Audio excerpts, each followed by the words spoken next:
muy buenos días, mi gente. Bienvenidos a su programa Consultando con Ana Simón. Muchísimas gracias a todos por la fiel sintonía. Un jueves, como siempre, de mucho conocimiento, de educación. Y como nosotros siempre tenemos un compromiso con la seguridad de todos ustedes, sea en salud mental como en salud física.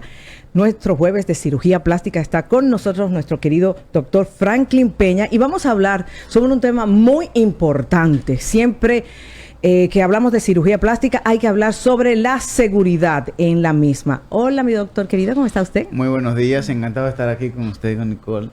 Ay, con Nicole, nuestra querida Nicole, se está estrenando esta semana. La he dejado sola, doctor. La he dejado solita la semana completa con Rocío para que se fogue. Hoy dije, voy a ir porque viene Franklin, quiero estar con Franklin. Pero dije, voy a dejar que se fogue solita con Rocío, ya que Rocío va a estar de luna de miel. Entonces Nicole está con Rocío por fin está dando ya el paso del compromiso. Y estamos aquí con Nicole también. Y doctor, tenemos el compromiso siempre de informar, porque realmente cuando hacemos hablamos de un tema de cirugía plástica, uno piensa, ay, me voy a hacer ese cambio, ay, sí, yo me quiero quitar de aquí, me quiero subir allí, me quiero, ¿verdad?, modificar. Pero hay que hablar algo tan importante como es la seguridad. Y lo primero que quiero preguntarle, ¿qué se debe considerar al momento de elegir un cirujano plástico? Es muy importante que a la hora de elegir un cirujano plástico se tenga en mente pedir una segunda opinión o una tercera. Ese es uno de los puntos principales. Hay que ver que el cirujano plástico esté debidamente entrenado. En nuestro país está la Sociedad Dominicana de Cirugía Plástica, SODOCIPRE, que agrupa a los médicos especialistas.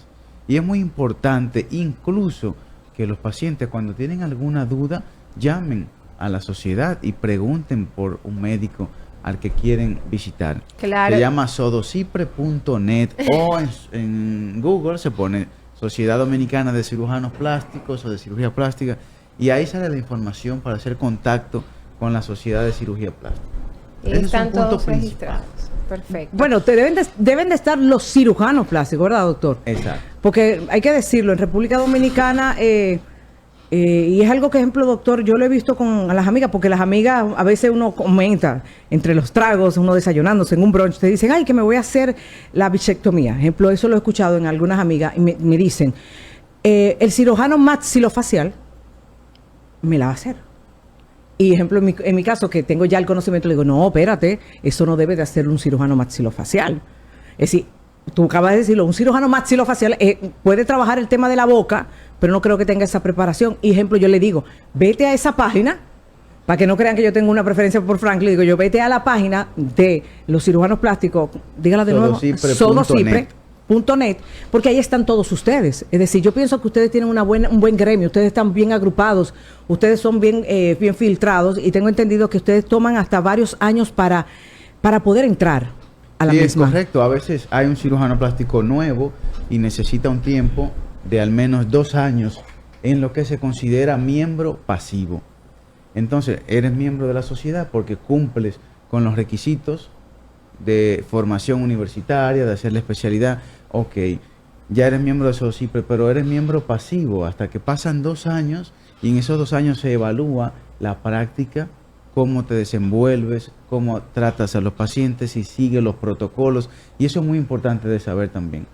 El cirujano está, cuando es nuevo, cuando es de recién ingreso a la sociedad, está en observación y no deja de ser miembro porque cumplió con sus estudios, claro, pero hay una parte que no tiene que ver con sus estudios, sino que tiene que ver con su responsabilidad. Con su aprobación para poder ejercer, ¿cierto? Exacto. Doctor, una pregunta muy interesante es, ¿cuáles son las preguntas que debo hacerle a mi cirujano al momento de la consulta? Hay muchas preguntas, principalmente cuando la paciente quiere elegir a un cirujano plástico, puede preguntarle dónde usted se formó, dónde usted estudió y hacerle preguntas directas de ese tipo y preguntarle si cuenta el centro donde se va a operar con habilitación del Ministerio de Salud Pública. Esas son preguntas, claro, que no ofenden a ningún cirujano plástico porque entendemos que los pacientes tienen que asegurarse. Igual cuando uno va a un lugar y tiene alguna duda de algo, pregunta, ay, ¿de dónde está tal cosa? Vale la pena preguntar todo antes de la operación, no después o luego de alguna complicación. Claro. Doctor, a mí a cada rato me preguntan, doctor, ¿y aquí hay cuidados intensivos? ¿Y qué pasa si hay alguna complicación grave? ¿Dónde me llevan? ¿Quién me atiende? Entonces, tener un protocolo entre anestesiólogos, cirujanos, centro médico, de qué cosas hacer. Hay algo que se llama manual de procedimiento, que son manuales donde los anestesiólogos y los cirujanos tienen un esquema de qué pasa si a la paciente le da una alergia, si le da una alergia grave, si le da un paro cardíaco, dependiendo de lo que surja de complicación, hay un protocolo a seguir. Pero hay centros que no cuentan con esto. Exacto. Y que no tienen un nivel de asistencia en caso de emergencia. Y eso es muy importante de conocerlo. Y no solamente al cirujano. A la hora que usted va a una clínica, se da cuenta del equipo, del centro. Y si tiene dudas, tiene que preguntar, tiene que buscar otra opinión. Eso es sumamente importante. Eso me ha llamado mucho la atención, doctor, que usted ha dicho que es bueno cuando una persona, una mujer, bueno, la mayoría de los casos somos las mujeres que buscamos el tema de la cirugía, porque yo sé que también los hombres, pero aunque te guste uno, siempre buscar una segunda opinión, no por un tema de presupuesto, es más que un tema de escuchar la opinión de otro profesional del área. Ahora bien, Franklin, algo que yo he podido percibir, ejemplo, en el caso tuyo como profesional, y es que tú tienes como norma solamente operar una cantidad de pacientes por día. ¿Eso es por un protocolo? Sí, claro. Se supone que un médico puede operar 2, 3 pacientes dependiendo de qué tan largos sean los casos. Y entonces, si alguien tiene la capacidad de operar 5 pacientes o 10 en un día, es algo casi imposible porque no le puede dedicar Son la muchos. cantidad de tiempo a cada procedimiento. O tiene algún ayudante o tiene algunos ayudantes que pueden hacer el procedimiento o parte del mismo. Entonces, hay cirujanos, digamos, un ejemplo, en Estados Unidos hay cirujanos senior que tienen 70 años y son cirujanos plásticos. Y tienen ayudantes que no son ayudantes cualquiera, que no son una enfermera, que no es un asistente, sino que es otro cirujano plástico. Eso ya es diferente. Claro. Entonces, eso su cirujano plástico se lo debe de decir. Doctor, ¿es usted que me va a operar? Esa pregunta me la hacen. Se Pero la hacen. muy frecuente. Claro. Sí. Doctor, ¿y es usted que me va a operar? Y a mí realmente me impacta, pero también entiendo por qué. Porque como surgen cosas, Claro. y vemos en los medios de comunicación, no, que me iba a operar fulano y terminó fue otra cosa. exacto. Pero a mí me resulta un poco impresionante porque me choca que alguien venga conmigo y que luego no sea yo quien lo opere. ¿Cómo puede ser? Claro, eso no es Entonces, normal. Yo pienso que no es normal. Es Sí, pero muy- pero es muy- me Pero imagino que pasa. debe de pasar. Es muy chocante de que, pero es una pregunta que los pacientes se acostumbran a hacer. Y la responsabilidad, imagínense, si la responsabilidad del paciente recae en mí, ¿cómo yo voy a dejar a otra persona que haga la cirugía y no voy ni a ver, ni a hacer, ni a estar pendiente, ni a hacer nada ahí? Claro que el cirujano plástico no opera solo. Hay enfermeras, hay ayudantes, hay asistentes, Un y equipo. cada uno tiene su papel. Alexis está ahí en los controles, usted no puede estar aquí y estar allá. Exacto. Y él no puede hacer lo mismo, entonces cada quien tiene su papel. Y hay ayudantes, y hay enfermeras, y está el anestesiólogo. Pero ¿hasta qué límite el cirujano plástico le deja a su asistente o a su ayudante hacer el procedimiento? Eso es muy importante. Claro, doctor, ¿cuáles serían, o sea, quisiéramos saber, cuáles serían las red flags al momento de yo tener una consulta con un cirujano plástico? Bueno, lo primero es, doctor, ¿califico para la operación? Esa es una pregunta. ¿Por qué califico para la operación? Hay pacientes que llegan al consultorio y me dicen, doctor, pero ayer me iban a operar, pero yo decidí buscar una segunda opinión. ¿Cómo que ayer le iban a operar? Si usted no califica, tiene 30 libras de más. Oh, wow. Entonces, lo primero es, doctor, ¿califico para una operación y por qué califico? Luego hay que preguntarle lo que te había comentado. ¿Dónde usted se formó? Si está acreditado por la Sociedad de Cirugía Plástica. Y desde que alguien le dice, bueno, yo estudié tal cosa, o yo estudié estética, o lo que sea, o sea, usted tiene que investigar. Y tercero Muy es, importante. si el centro médico está habilitado por salud pública para cirugía plástica. ¿Y cómo uno sabe eso? Si está habilitado. Le pregunta al médico y hay los centros Una médicos evaluación. tienen un certificado donde dice habilitado. Y Ah, tiene sí, sí. fecha, habilitado de tal fecha a tal fecha. Sí, sí, ejemplo, Y eso lo en mi ponemos la centro, entrada. en mi centro yo lo tengo en la entrada. Y es muy importante, doctor, ¿y dónde está? ¿Usted me lo puede enseñar? Hay, pero Si gente se que molesta, hay gente bueno. que le molesta, doctor. Hay gente que le da también penita como pregunta eso. Sí, porque uno cree que se va a sentir mal. O buscar, mirar o lo que sea. O preguntarle a una asistente. Es decir, no hay una página web, no hay una página web donde uno en el ministerio también se puede llamar al ministerio. Esas son las dos llamadas que se puede hacer. A la Sociedad Dominicana de Cirugía Plástica, preguntando por el doctor, y al Ministerio de Salud Pública, al Departamento de Habilitación. Tienen una línea y un teléfono donde se puede llamar. Mire, tal centro está habilitado. Y ahí lo buscan. No estoy seguro si en el website está actualizado, porque no lo he revisado yo últimamente, pero se supone que también en el website del ministerio hay un centro hay una sección que se llama habilitación DH, que se llama Departamento de Habilitación de Salubridad, y ahí hay un listado de los centros médicos acreditados. Hay clínicas que están habilitadas para un tipo de cirugía o de procedimiento, pero no para cirugía plástica. exactamente, no para cirugía. Sí, porque, ejemplo, eso yo lo he aprendido como centro. Ejemplo, como centro, mi centro de vida y familia es un centro de terapia, pero yo no puedo hacer internamiento. Yo no puedo, ejemplo, hacer nada intravenoso. Para ponerle un ejemplo, es decir, cada habilitación es diferente. En Bastet es diferente, que es una clínica de internamiento. Es decir, son cosas que uno va aprendiendo. Yo me imagino que en un centro de cirugía plástica las exigencias de habilitación deben de ser totalmente diferentes. Exacto. Y los cuidados. Ahora, yo también entiendo, doctor, que esa seguridad de la que estamos hablando hoy también es algo que el médico debe de brindarle a su paciente a través de los médicos que van a ver en el transcurso del proceso antes de la cirugía. Me explico. Usted aquí menciona muchísimo el equipo que usted tiene de el cardiólogo, la anestesióloga, es decir, la neumóloga, es decir, el equipo completo que tiene que ver a ese pacientico antes de entrar a la sala de cirugía. Yo pienso que eso es vital. Yo Claro. pienso que eso, y no tan solo de que la analítica y que te tiene que hacer la radiografía, no, ese equipo de profesionales que, como usted dice, no tan solo la formación que tienen, sino la calidad humana. Porque, como usted dice, y eso ya lo aprendí de usted, el paciente que se va a hacer una cirugía plástica es un paciente que está sano. Sano, así es, aparentemente. Es que sano, está sí. aparentemente sano, que lo que está buscando es una belleza, está buscando sentirse mejor con su cuerpo. Entonces, realmente necesita como esa seguridad de que todo va a estar bien.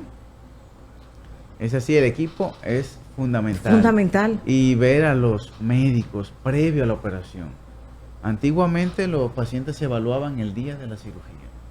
El día de la cirugía. Sí. Llegó ayer Wow. a Estados Unidos, se le hacen los análisis hoy temprano en la mañana, a media mañana la ve el cardiólogo, el anestesiólogo y listo. Cirugía. Hoy no. Y necesitamos, el protocolo actual preoperatorio necesita que los pacientes que vienen de fuera tengan 3 días aquí, en el país por lo menos, previo a la cirugía, porque ya se ha descubierto que por la presión atmosférica hay cambios en la circulación sanguínea, Wow. sobre todo de los miembros inferiores. Y ya teniendo un lapso de 48 a 72 horas previo a la cirugía, ese riesgo disminuye muy considerablemente. Y ese tiempo se necesita para que el cardiólogo vea a la paciente, el anestesiólogo y hacerle todos los exámenes. Ese protocolo cambió después con el COVID, ¿verdad que sí? Porque yo he visto que usted lo ha cambiado después del COVID. se intensificó agregando al neumólogo porque por las secuelas que deja el COVID hay que agregarle al paciente evaluación de neumología, Te ponen una a respirar. espirometría y unas pruebas que se llaman tromboelastograma para medir la capacidad de las plaquetas de coagulación, ya que después de COVID hay algunos trastornos también de la coagulación. Y hay veces que los pacientes están bien en los exámenes normales que se hacían antes, pero en estas pruebas especiales hay algunas alteraciones que impiden la cirugía por su seguridad y que si se llevaran a cabo saltando estos requisitos, entonces hay complicaciones serias. Claro, Excelente. doctor, en las redes sociales vemos muchos procedimientos ambulatorios que prometen ser no invasivos, sino para aumentar glúteos y senos. ¿Qué tan seguros pueden ser estos? No hay ningún método ambulatorio de cirugía plástica, fíjate.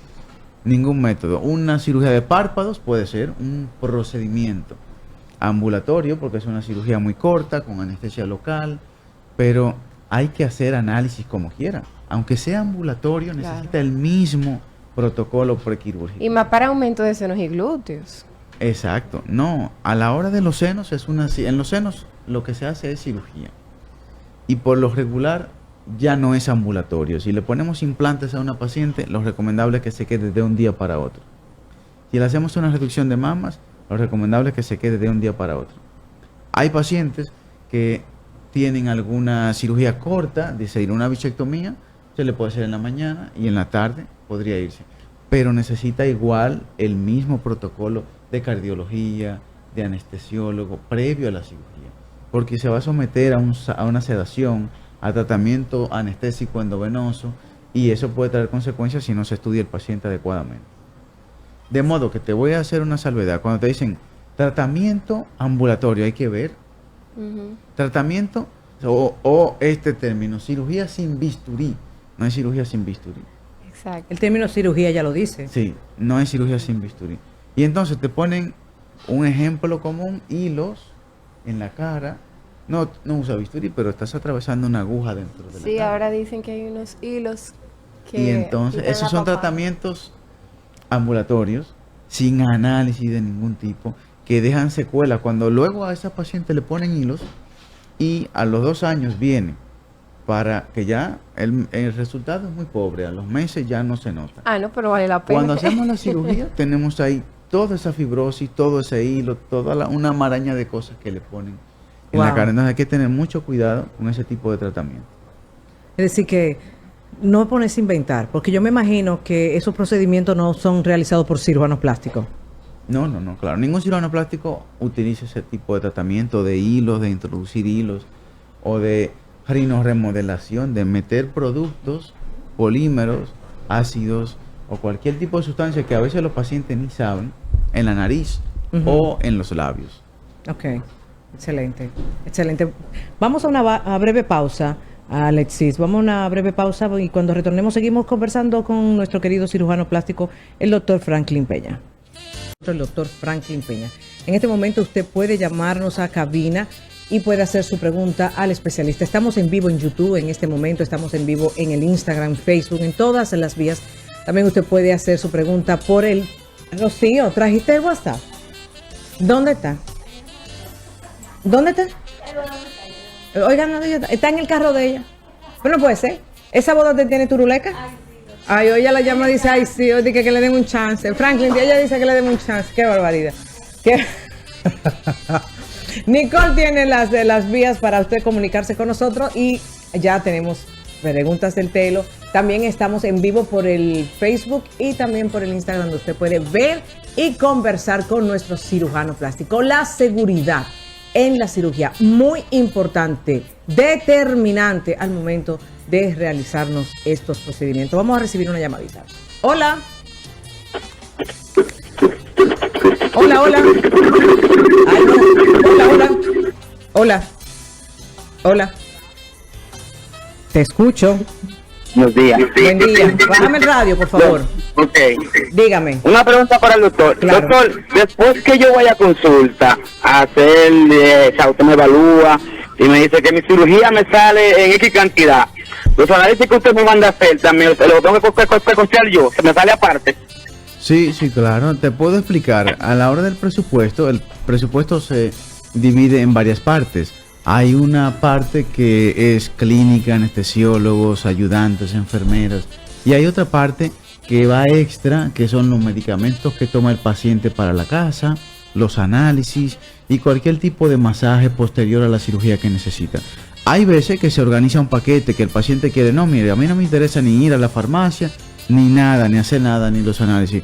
Póngamelo todo junto y lo que se hace es que se suma lo mismo y listo. Exacto. Pero Usted le facilita la vida. Se le explica detalladamente en qué va a gastar el dinero. Usted tiene un equipo maravilloso de mujeres ahí que le facilitan la vida y más a los que vienen de fuera, que una gran la cantidad de mujeres y hombres que vienen de fuera, sí, que eso mismo no quieren. Dicen, no, Franklin, resuélveme, no me mande para farmacia, yo quiero que me resuelvan lo del laboratorio y todo. Es más fácil, es más fácil, pero que el paciente sepa en todo momento por qué está pagando tal cosa, por qué tanto, por qué esto, porque que te digan tanto y no sepas detalladamente. Claro, detalladamente. Hay gente que tiene temor de que también lo engañen o algo.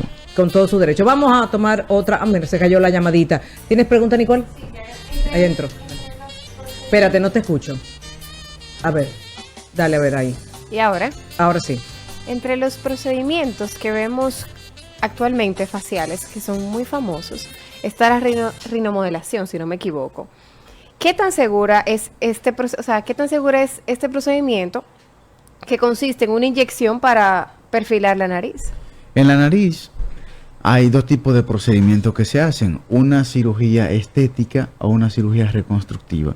Estética es cuando queremos mejorar, que los orificios son muy grandes, que la punta está ancha o caída, que mi nariz no tiene dorso, o sea que soy ñato, y esa es la parte estética. Y una parte reconstructiva que tiene que ver con que no respiro de un lado, tengo un lado tapado, Y eso no tengo una sería desviación septal, esa se llama rinoplastia funcional. Y la puede hacer un cirujano otorrinolaringólogo. Pero cuando se trata de cirugía estética en la nariz, la hace un cirujano plástico. Cualquier inyección que te pongan, cualquier modelación que te hagas con un médico que no sea cirujano plástico tiene riesgos y puede tener consecuencias, porque la nariz no se puede inyectar. Ningún cirujano plástico inyecta polímeros en ningún otro producto, ya que no son biocompatibles, no se degradan muchas veces y luego te ponen un producto en la punta y termina migrando adentro al cartílago o en el septum o en las alas. He visto pacientes que llegan a la consulta hasta con perforaciones en la punta, Uy. en el dorso y hasta en el entrecejo. Y hay esos tratamientos, no hay forma de revertirlos, que es lo peor. Wow, no son Deja reversibles. consecuencias Que que pueden entonces ser el cirujano irreversibles. no puede. No podemos a veces operar a esos pacientes, lamentablemente. Imagínate que llegue una paciente con Qué pena. una lesión. Si yo trato de operarla, no va a quedar su nariz como antes, ni va a quedar mejor.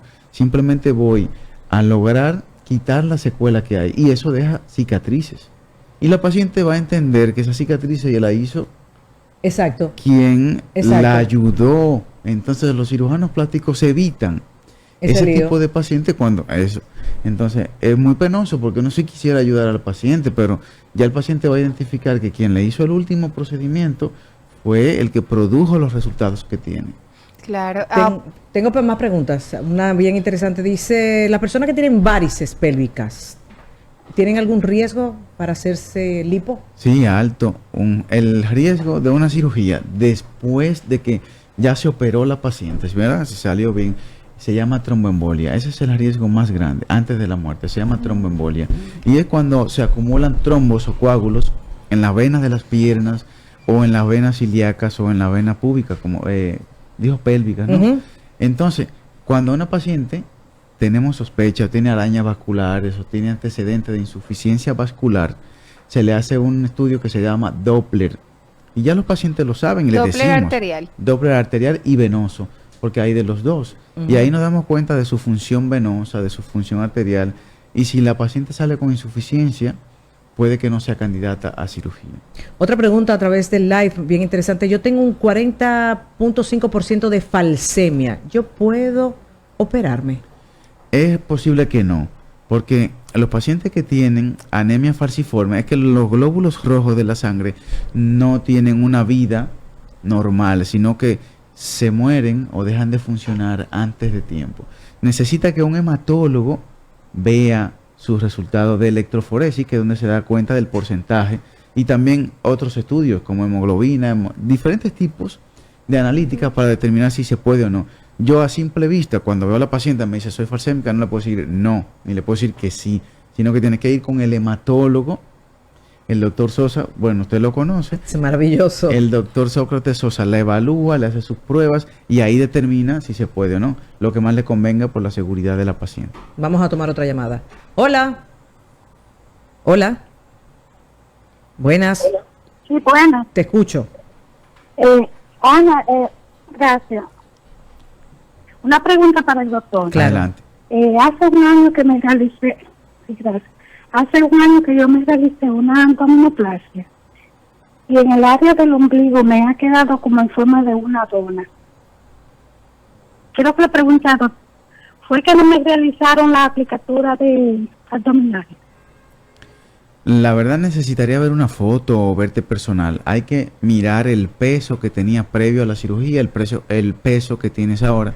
Hay veces que cuando se hace una abdominoplastia, los músculos se reparan, porque en cada embarazo se anchan, quedan flácidos y se hace una aplicatura. Y esta aplicatura hay que ver qué tiempo hace. Digo que hace un año. Hace un año.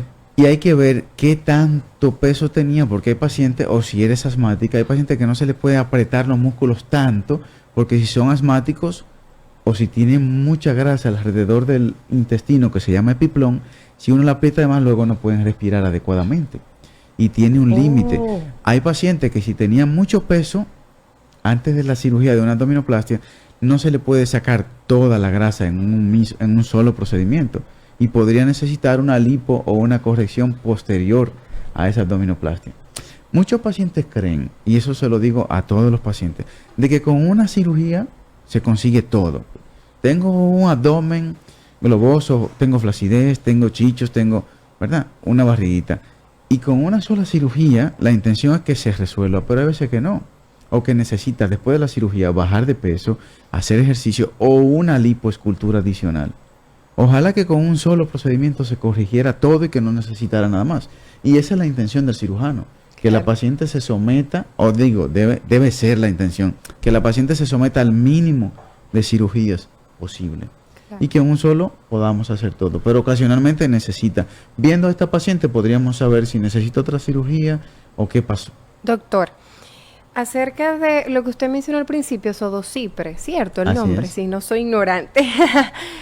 ¿Cuáles serían los requisitos para una persona estar avalada por Sodocipre, o sea, para ser cirujano plástico? Muy bien, hay que ser médico general, lógicamente, luego hacer un entrenamiento de cirugía general de 3 años y luego hacer un entrenamiento en cirugía plástica entre 2 y 5 años, dependiendo de la escuela donde se forme.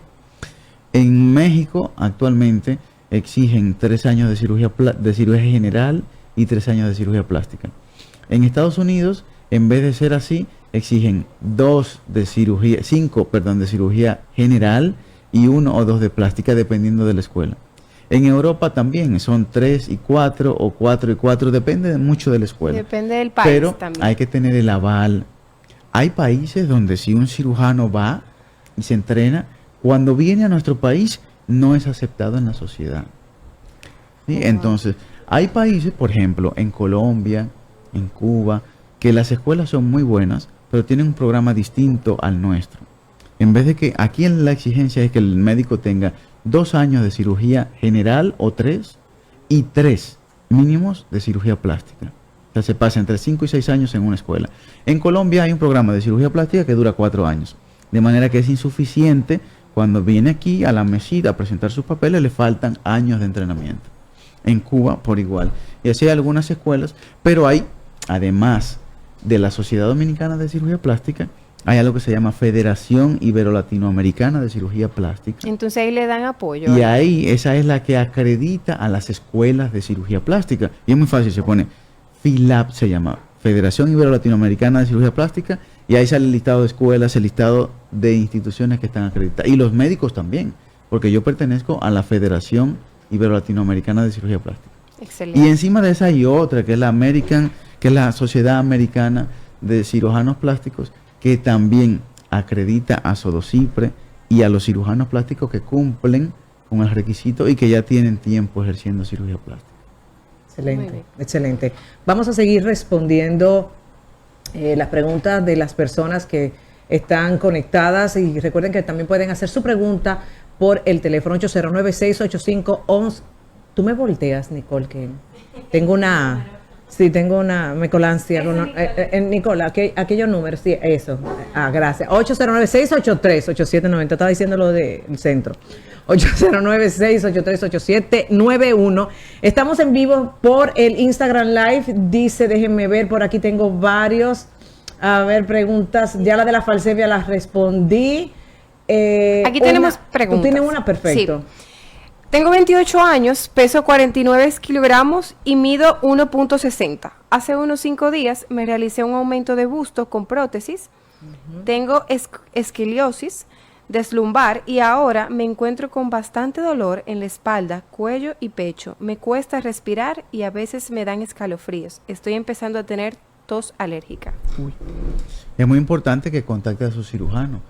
Es vital que en el tiempo posterior a la cirugía, esos primeros días, esté en contacto directo con su cirujano o con el asistente principal de su cirujano, que si el cirujano está operando, por ejemplo, su asistente le pone el teléfono al oído cuando es una emergencia. Claro. Puede que ella necesite algún relajante muscular.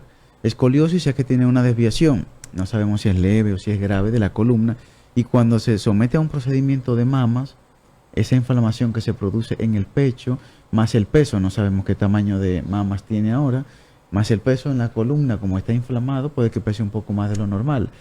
Hay muchas veces que la paciente cuando se hace una cirugía mamaria, en vez de estar erguidas, se ponen un poquito encorvadas y entran en el pecho y sacan los hombros así hacia adelante y cuidándose de dolor y de molestias, y eso hace que se contraigan los músculos de la espalda y que dé esa molestia que ella está refiriendo. Pero lo principal es que contacte a su doctor. Si es insoportable, si no puede respirar, tiene que ir a una emergencia cualquiera o llamar al 911. Eso es muy importante. Claro. Vamos entonces, 809-683-8790. Hola. Te escucho. Sí, buena. Sí. Una preguntita para el doctor. Hace 23 años yo me hice una reducción de mama. En ese momento tuve problemas con el pezón. Casi pierdo el pezón del seno izquierdo. A partir de ahí, de esa cirugía, yo he quedado como, bueno, de hecho me han tenido que sacar algunos quistes de ese mismo seno, pero siento como unos bultos dentro del seno. Siempre me he dado seguimiento, me he hecho sonomamografía y demás, y me hablan de que es como el hilo, pero muchas veces me resulta un poco molesto hasta para dormir. A ver qué recomendación me da el doctor, porque he quedado con miedo de volver a hacerme otra cirugía después de esa experiencia. Escucho por la radio. Gracias por la pregunta. Sería importante tener recientes una mamografía y sonomamografía. Como dice que ya se la ha hecho y se ve bien, es muy probable que sí necesites otra operación para mejorar esa molestia. Cuando se hace una cirugía, pueden quedar parte de hilos, y esos hilos el cuerpo los engloba en una cápsula y produce una fibrosis que no se quita a menos que se extraiga en una cirugía.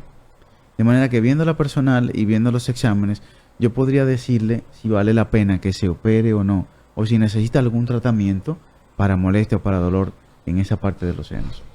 Tenemos otra pregunta. Nos dicen, doctor, ¿se puede conseguir una simetría perfecta con el aumento de senos con prótesis? Bueno, se supone que esa es la intención. El cuerpo no es 100% simétrico, pero si queda alguna asimetría debe ser muy mínima, leve, que no se note con el brasier o con ropa. Si después de una cirugía la paciente, y eso puede pasar, hay pacientes que tienen unos senos muy diferentes, o tienen uno muy alto y uno muy bajo, o hay una flacidez extrema, puede ser que luego de la cirugía quede inconforme o que no se lograra el resultado que esperaba y necesite una corrección. Pero siempre que la asimetría, porque esto es muy importante que los pacientes lo sepan, si es una asimetría muy leve, puede que no necesite cirugía, y que haciendo otra cirugía tampoco, entonces quede el otro seno distinto. Entonces hay un detalle de que el cuerpo no es 100% simétrico, hay que ver qué asimetría es a la que alguien se refiere. Una pregunta bien interesante que me hacen a través del Instagram. Persona de 54 años con una hernia abdominal. ¿Puede operarse la hernia y a la vez hacerse una abdominoplastía? Un 2x1, doctor. Sí, por lo regular, cuando hay una hernia en el ombligo, una hernia umbilical, inguinal, se puede corregir y a la vez hacer una abdominoplastia. Y cuando es una hernia, hay diferentes tipos de hernias. Hay hernias inguinales en las que invitamos a un cirujano experto en hernias para que la corrija y a la vez hacer la abdominoplastia. Por lo regular, como los cirujanos plásticos se entrenan en cirugía, las hernias inguinales, las hernias de ombligo, la podemos corregir en una abdominoplastia. Cuando la paciente tiene una hernia muy grande, entonces le sugerimos, no, primero se opera de la hernia y luego de la cirugía plástica. Dependerá de qué tan grande sea. ¿Oyeron? Dependerá del tamaño. Porque yo me imagino que también muchísima gente pregunta, es como para aprovechar. Porque la gente lo que dice, déjame aprovechar la anestesia, doctor. Usted sabía, ¿verdad? Sí, sería lo ideal, y así no tiene que someterse a 2 procedimientos, a 2 recuperaciones, y también los gastos se disminuyen. Ok, muy importante. Esto dice una chica, ¿puedo operarme teniendo un tema de hígado graso? En ese caso necesitamos que un endocrinólogo y un gastroenterólogo evalúen a la paciente o al paciente. Okay. Hígado graso no significa que no se pueda operar, pero hay niveles de grasa en el hígado que el paciente necesita tratamiento previo para someterse a una cirugía. Excelente, excelente. Vamos a una pausa, ¿verdad, Alex? Sí, vamos a una pausa. Cuando retornemos seguimos respondiendo su pregunta. Hoy le están sacando el jugo al pobre Franklin, pero estamos para eso, para responder y para que ustedes tengan educación con relación. Volvemos de la pausa. Volvemos con el doctor Franklin, hablando acerca de los puntos sumamente importantes para una cirugía plástica. Así que, doctor, síganos contando de este proceso que muchas personas no toman la seguridad adecuada para hacer dicho proceso, que no es nada fácil. O sea, hay personas que ven cosas en las redes sociales y dicen, no, este es mi doctor, sin siquiera saber si está avalado, qué debe tener para ser aprobado por esa institución, si tiene los años de práctica que se necesitan, etcétera. Vamos a hacer una pregunta. Se habla sobre la mala práctica médica, pero también el cuidado postoperatorio es importante. ¿Cómo podemos diferenciar? Hay dos cosas en cuanto a mala práctica. Se dice, mala práctica, pero ¿qué es mala práctica? Exacto. Negligencia. Esas son las dos cosas, los dos problemas que pueden surgir de parte del médico hacia el paciente. Mala práctica es cuando hay una técnica descrita en un libro que dice, mira, para poner un implante de senos tienes que hacer la cirugía así, así y así. Y el médico la hizo de otro modo. De un modo que no está descrito ni en los libros ni en los protocolos. Mira, para hacer una hernia tienes que hacerle así, así y así. Si lo hace contrario, algo malo pasa, le corta donde no va.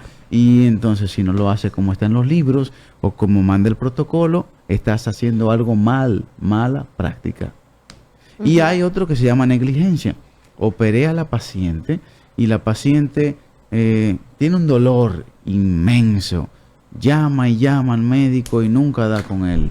Llama y llama al asistente, llama y llama al y nunca dio con nadie. Y ahí ese médico o el equipo médico fue negligente. Claro. Esas son las dos cosas. Ahora bien, hay que tener en cuenta otras cosas. Eso no evita que haya complicaciones. Por mejor que sea el médico, no es Dios. Ocasionalmente pueden haber complicaciones y pueden haber trastornos durante la recuperación. Influye mucho que la paciente ponga de su parte en el periodo posoperatorio. Porque es muy fácil decir, y a veces es hasta un poco doloroso cuando lo vemos, de que mira, se supone que ningún médico quiere que un paciente tenga una complicación. Claro. Y los médicos se tardan entre 10 y 15 años estudiando para hacer el bien. Exacto. Hay gente irresponsable. Sí, hay que no lo decirlo. vamos a negar, hay gente irresponsable No, eso es cierto. que no hace las cosas como deben ser. Pero también a veces se ataca de manera tan fuerte y la reputación de un médico tan mal que da miedo, mi madre. Pero realmente cumpliendo con los protocolos y tratando de ayudar a los pacientes, deberíamos de ver menos casos de eso que se ven. Doctor, ¿hasta qué edad es seguro someterse a una cirugía plástica? Realmente no hay una edad. Puede ser una paciente a los 65, se puede hacer su cirugía de senos, a los 70 se puede hacer la cara o cualquier procedimiento para el que sea candidato, de acuerdo a su estado de salud. De manera que la edad no limita. Hay pacientes de 30 y de 40 que no se pueden operar. Exacto. Tienen diabetes. Que no aplica. No aplican, tienen presión alta, no se toman los medicamentos. O como una paciente que vi hace ya 2 o 3 semanas, de que ya estaba preparada con su fecha y todo, pero omitió que tomaba aspirina. ¿Y quién le indicó la aspirina? No, ella de su cuenta se toma la aspirina, pero ¿quién le dijo que se toma la aspirina? No, porque... Y entonces, ahí no calificó por ese hecho de... La aspirina produce sangrados y altera los tiempos de coagulación.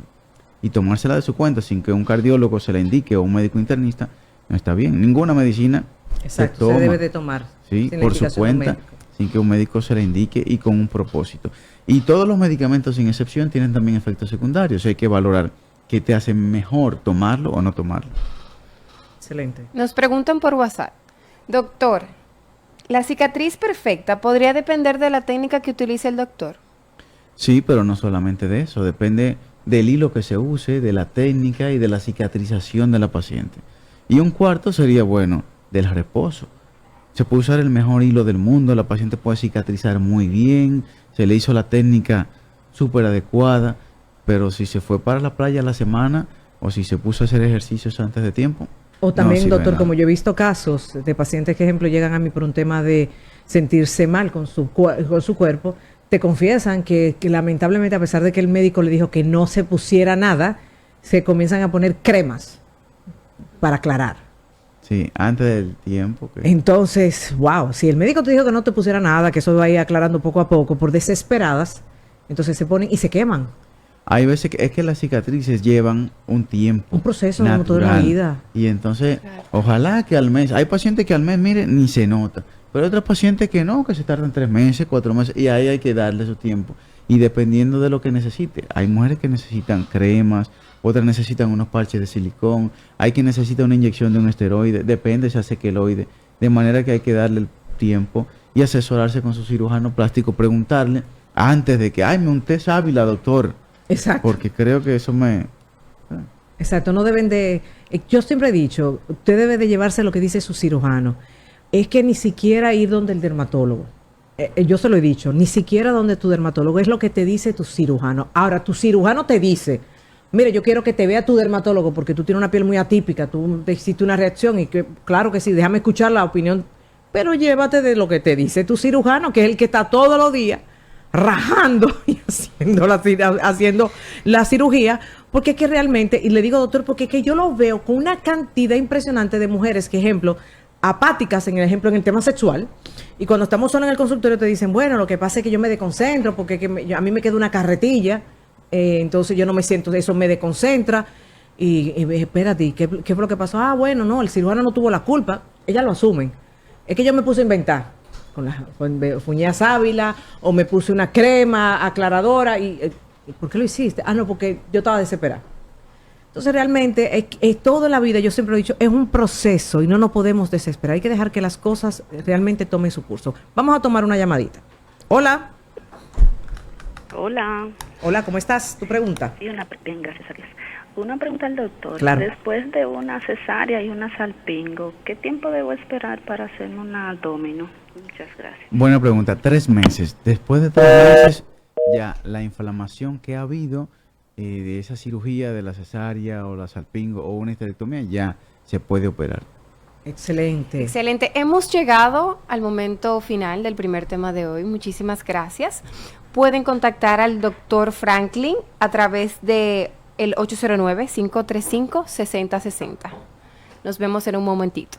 Gracias, doctor, por venir. Encantado de estar Perdón, con ustedes estoy en la y- televisión hoy. Y con todos los amigos y amigas televidentes. Y escucha, ¿verdad? Así es. Muchísimas gracias, doctor. Muchísimas gracias, doctor.